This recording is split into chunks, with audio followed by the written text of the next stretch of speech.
Okay, let's dive into this. Welcome to The Explainer. Today, we're zeroing in on one of the most absolutely fascinating turning points in the entire history of European football.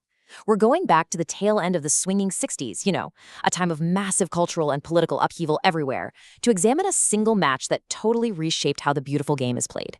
I'm talking about the 1969 European Cup final, a showdown between the established Italian giants, AC Milan, and the rising Dutch innovators, Ajax.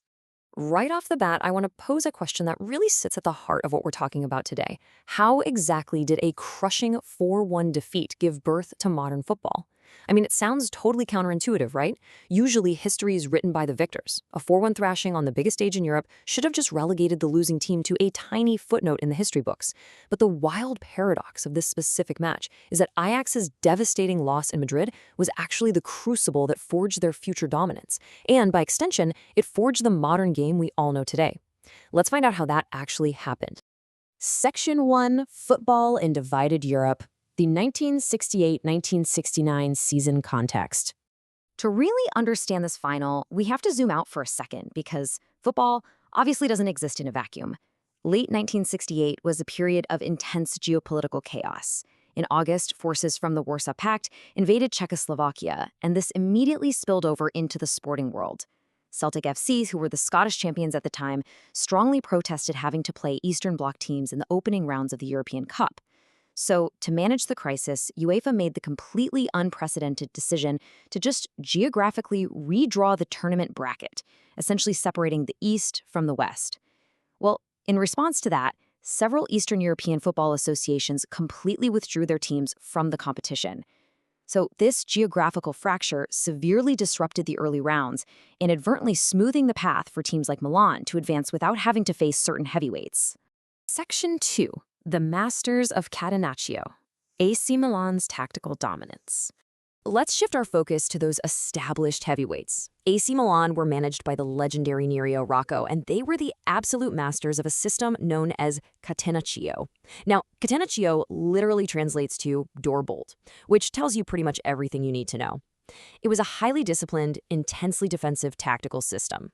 Rocco deployed a rigid man-marking defense and backed it up with a libero or sweeper who basically just mopped up any loose balls. But, and this is key, it wasn't just about parking the bus. It was about absorbing immense pressure and then launching devastatingly swift counterattacks. Journalist Geir Henderson totally hit the nail on the head when describing how frustrating it was to play against this side. After Milan's quarterfinal clash with Celtic in a freezing Scottish snowstorm, he wrote that Milan not only locked, bolted, and barred their door, they put a room full of furniture behind it. Celtic was an incredibly potent attacking team, and they threw literally everything they had at Milan. But Rocco's men secured a 1-0 aggregate victory through a single away goal, shutting down the Scots completely. They were basically impenetrable. Section 3. Birth of Total Football. Ajax's attacking revolution. Meanwhile, the upstarts from the Netherlands were pioneering a completely radical, entirely opposite approach to the game. This was the dawn of total football. Under the visionary leadership of coach Rinus Michels and driven by the sheer on-field genius of a young Johan Cruyff, Ajax played this beautiful, fluid, possession-based system. Unlike Catenaccio's rigid, fixed roles, total football demanded technical versatility. If a defender moved forward into attack, a midfielder would just seamlessly drop back to cover his position. It was like a giant puzzle constantly rearranging itself, all about high pressing, continuous positional interchange, and manipulating space. Europe had honestly never seen anything quite like it. And Ajax proved they were the real deal in the quarterfinals. After losing the first leg 3-1 to the mighty Benfica, they stormed back to force a replay in Paris, which they then won 3-0 in extra time. Following that absolutely incredible victory, Rinus Michels captured his team's rising ambition perfectly. He said, "We opened the door, and now we have to go inside." They had arrived on the grand stage for sure, but now they had to actually prove they belonged there. Section 4. A Clash of Eras. The Madrid Showdown.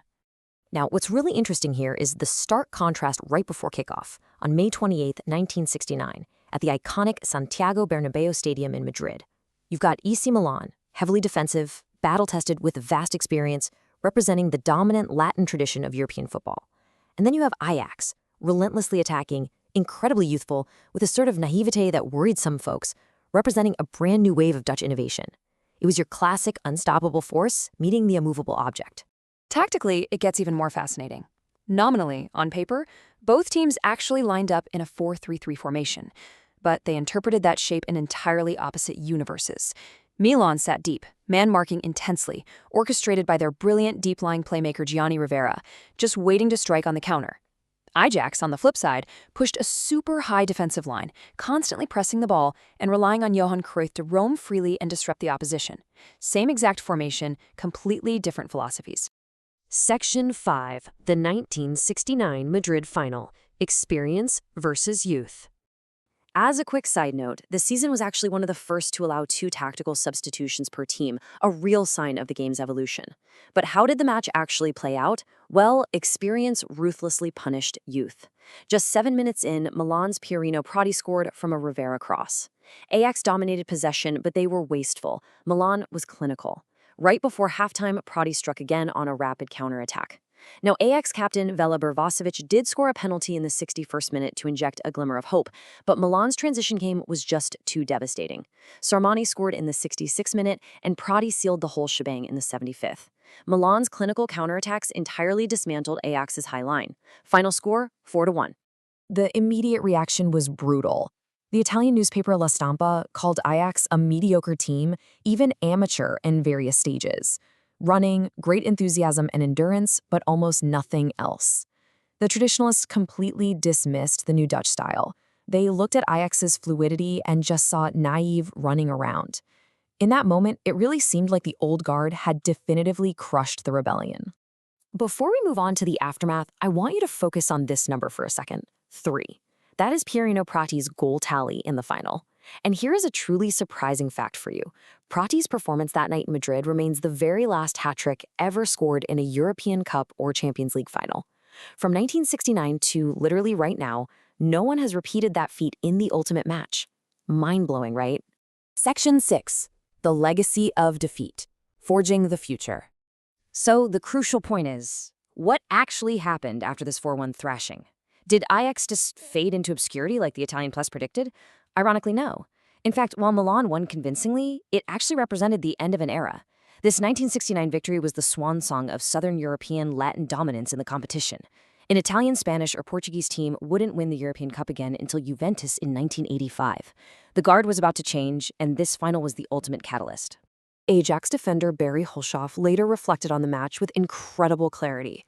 He said, "We were overwhelmed in every way. Sometimes you have to lose a final to win a final, and it's true."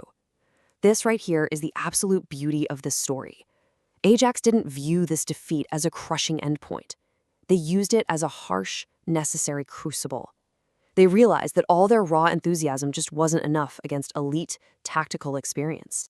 Rinus Michels and his players took some incredibly specific lessons back to Amsterdam.